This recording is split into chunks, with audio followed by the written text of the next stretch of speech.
PortalsOfKnowing.com presents This Just In with Karen Christine Patrick.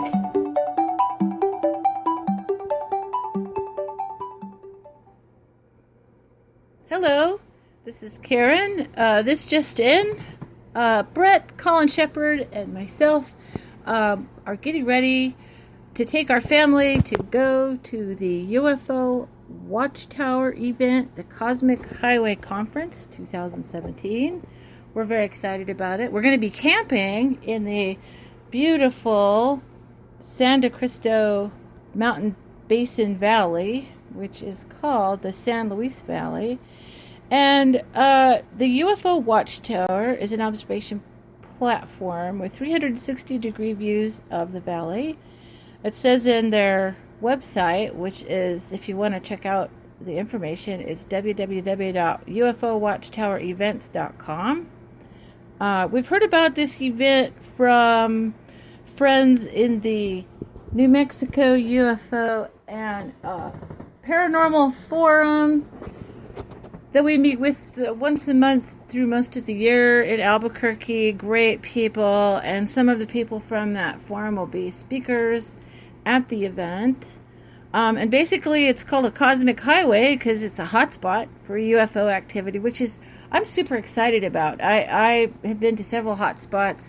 I feel like I'm living one because we're kind of in New Mexico, so we see a lot of weird stuff.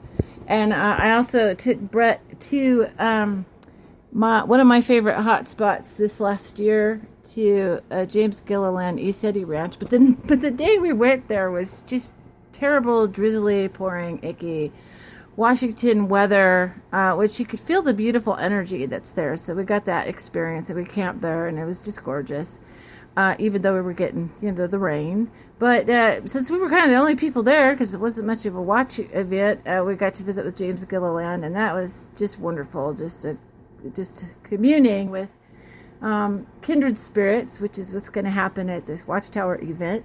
I'm very excited to go to Hooper, Colorado, because that's a lot closer to where we live. It's just a 4 to 5 hour drive. Well, okay, it says it's 4 hours on Google Maps, but we've learned that that's if you're driving like a bat out of hell. So it's probably going to be more like 5 at our pace, which is more leisurely, so we have time to stop at anything we want to see along the way, take a break, you know what I'm saying. So we're excited. We're getting our camping gear together. It's gonna be fairly primitive camping, pack your stuff in, pack your self out.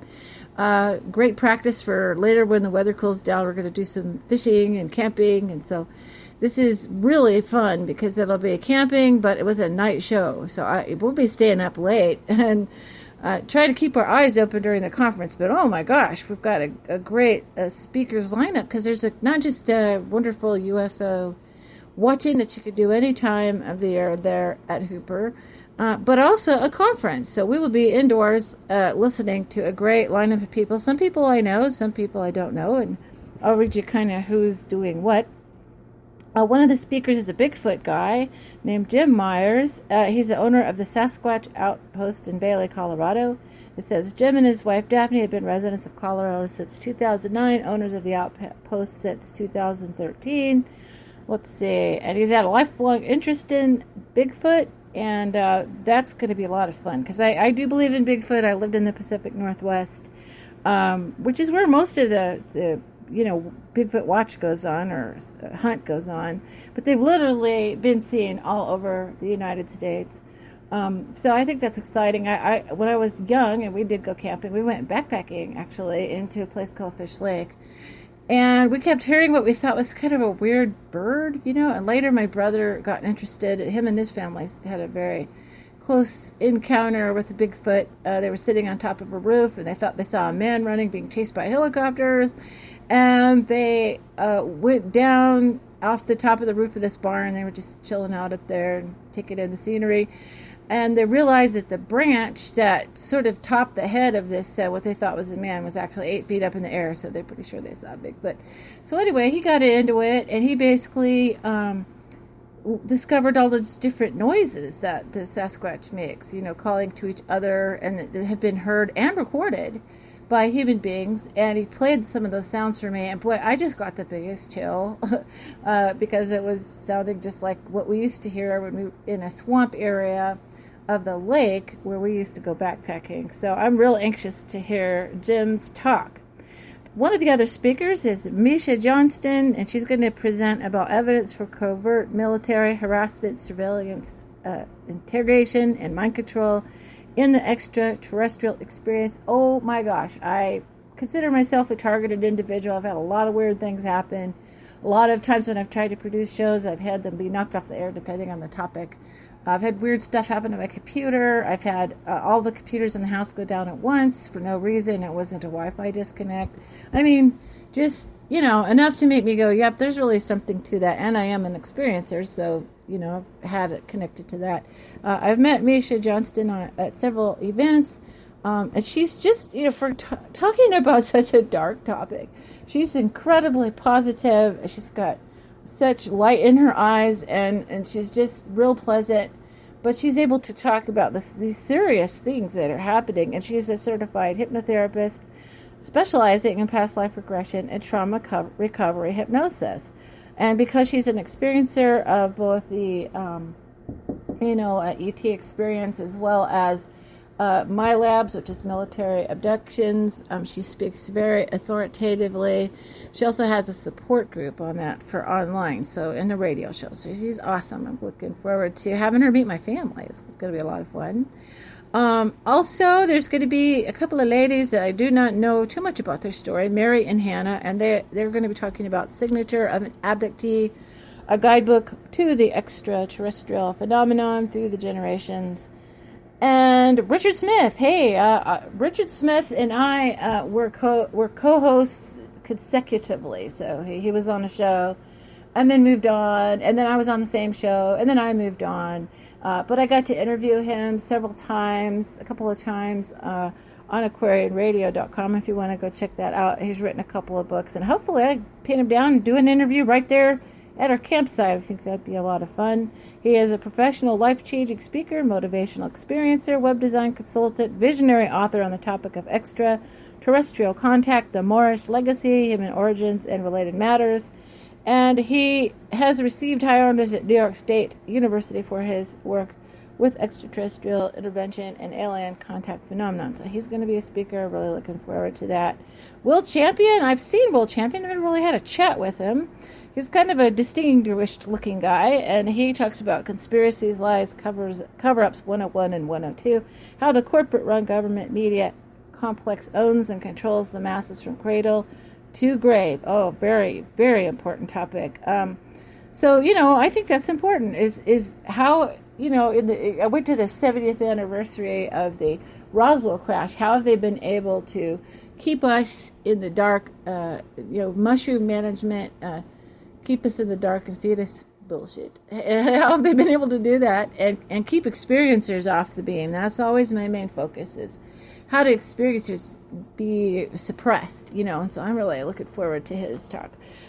David Adair, oh my gosh, I'm so looking forward to hearing David Adair. He's an international recognized leader and expert in the field of space technology, spin-off applications for industry commercial use. He's worked as a researcher, scientist in the fields of engineering, jet engine technology, rocket science, and nuclear physicists. And what does a distinguished engineer type person belong at a UFO conference? Well, I'll tell you. At the age of 11, I guess he was a bit of a child prodigy.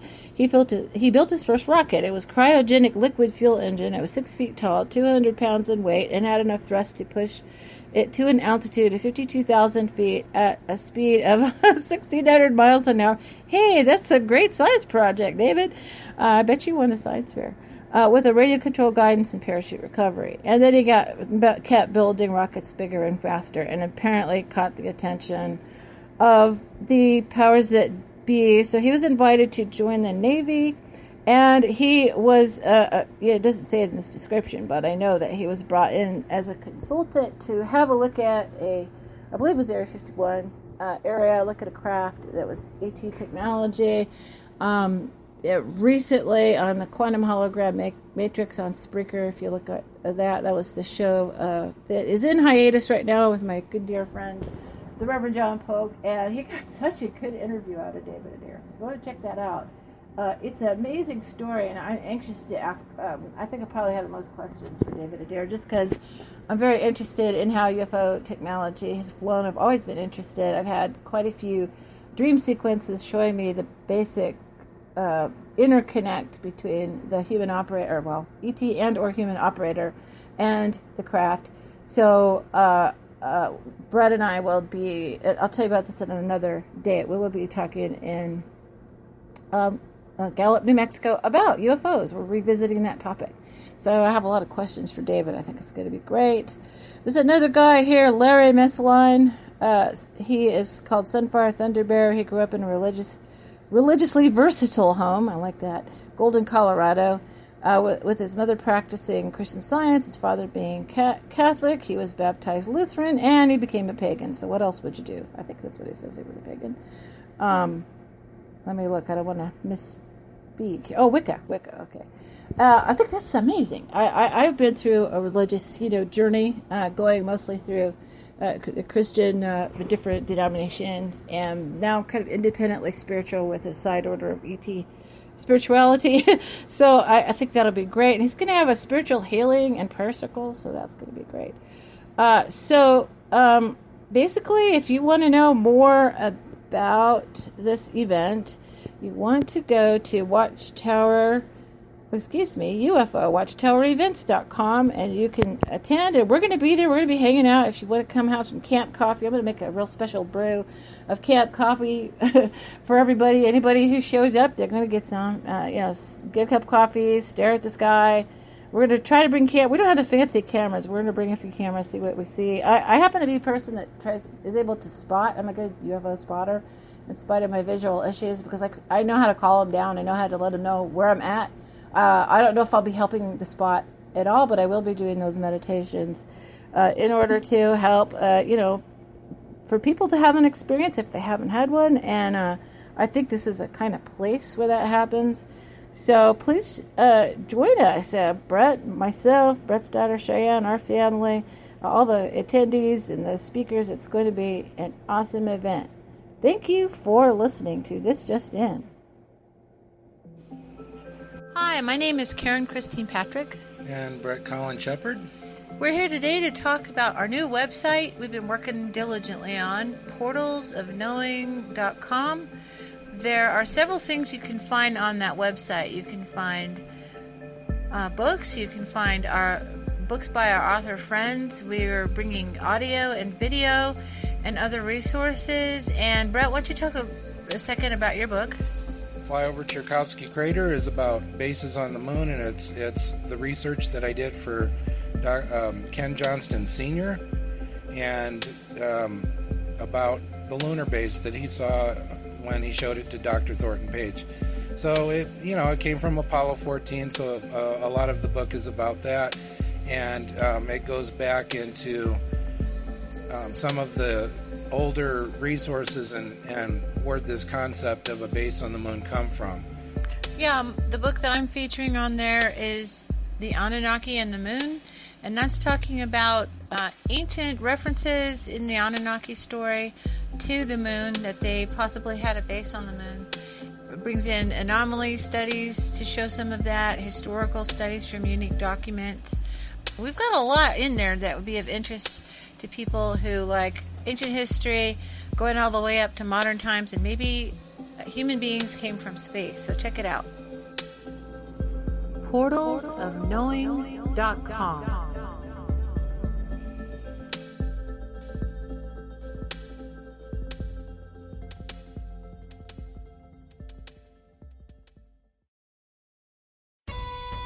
My name is Brett Colin Shepard. I want to share about my Scottish Heritage store. My Scottish heritage is that I'm from the clan Duncan. I invite you to my store on Zazzle, where you can find gifts and wearables featuring many of the major clans. It has been said that the Scottish are not shy when it comes to expressing themselves. Express yourself with the Tartan-inspired gear, high-quality apparel, coffee mugs, gifts, and more. Check out the Scottish Heritage Store by following the link on portalsofknowing.com.